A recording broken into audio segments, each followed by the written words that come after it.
விஜய் டிவியில் ஒளிபரப்பாகி வந்துட்டு இருக்கிற சிறகடிக்க ஆசை சீரியலில் மெயினாக ரோலில் நடிச்சு வந்துட்டு இருக்கிற கோமதி பிரியா மலையாளத்தில் செம்பனின் பூவே அப்படிங்கிற சீரியல் நடிச்சு வந்தாங்க.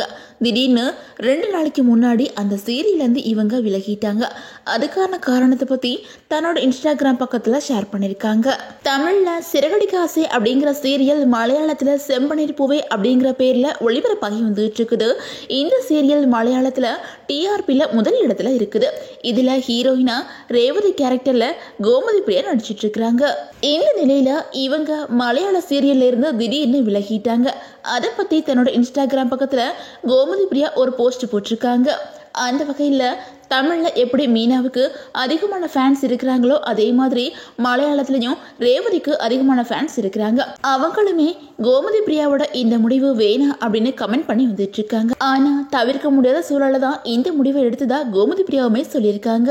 அதே நேரத்தில் கோமதி பிரியாவுக்கு பதிலாக ரெபேக்கா அப்படிங்கிற நடிகை அந்த சீரியலில் ஹீரோயினா நடிக்க தொடங்கிட்டாங்க.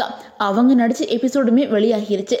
ஆனால் கோமதி பிரியா எதுக்காக விலகினாங்க அப்படின்னு சொல்லிட்டு பலரும் கேட்டு வந்துட்டு இருக்காங்க. இந்த நிலையில கோமதி பிரியா விளக்கமா வீடியோ போடல அப்படின்னாலும் ஒரு போஸ்ட் போட்டிருக்காங்க. அதுல உங்க வாழ்க்கையை அழிக்க யாருக்கும் அதிகாரம் கொடுக்காதீங்க.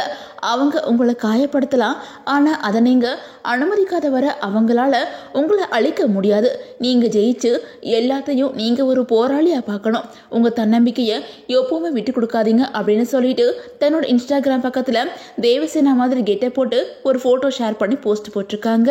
அதோட கோமதி பிரியா இப்போ பிஸியாக நடிச்சிட்டு இருக்கிறதுனால மலையாளத்தில் 2 நாள் ஷூட்டிங் லீவ் கேட்டதாகவும் அதுக்கு முடியாது அப்படின்னு சொல்லிட்டு சீரியல் தரப்பு வேறொரு நடிகை நடிக்க வச்சதாகவும் ஒரு நியூஸ் பரவி வந்துட்டு இருக்குது. அதே மாதிரி கோமதி பிரியாவும் தன்னோட இன்ஸ்டாகிராம் ஸ்டோரியில் செல்ஃப் ரெஸ்பெக்ட் முக்கியம் அப்படின்னு சொல்லிட்டு ஹேஷ்டேக் வச்சிருக்கிறதுனால இவங்களுக்கும் மணிமேகலை மாதிரி சீரியல் தரப்புல ஏதாச்சும் அவமானம் நடந்திருக்குமோ, அதனால தான் இவங்க இந்த முடிவு எடுத்தாங்களா அப்படின்னு சொல்லிட்டு பலரும் கேட்டு வந்துட்டு இருக்காங்க. கோமதி பிரியாவே சீக்கிரமா இதுக்கு ஒரு தெளிவான விளக்கம் கொடுப்பாங்க அப்படின்னு சொல்லிட்டு எதிர்பார்க்கலாம்.